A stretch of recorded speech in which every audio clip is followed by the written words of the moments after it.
Keystone cleanup to last several weeks, line restart unclear.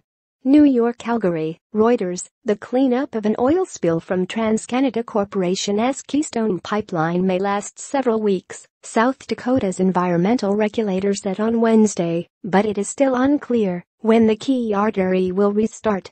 Last week, the Keystone system linking Alberta's oil sands with U.S. refineries spilled 5,000 barrels in rural northeastern South Dakota, 4 days before neighboring Nebraska voted to remove a big regulatory obstacle for the company's Keystone XL project.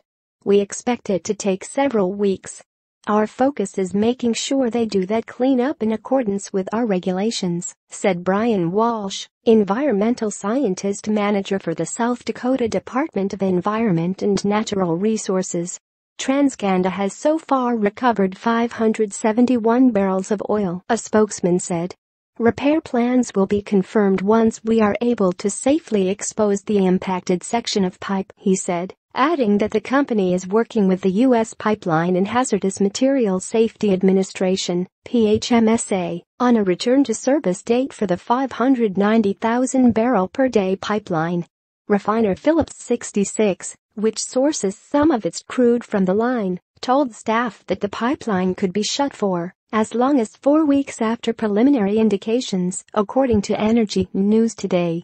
U.S. crude prices remained near a 2-year high at $58 after sources said the Keystone pipeline will cut deliveries by 85% or more through the end of November.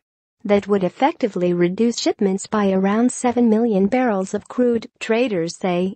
The U.S. imports more than 3 million barrels of oil a day from Canada, more than any other country.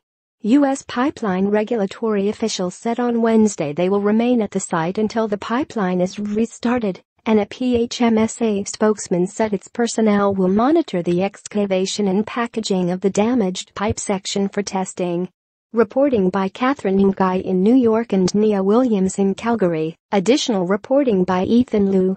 Editing by Jeffrey Benko and Susan Thomas.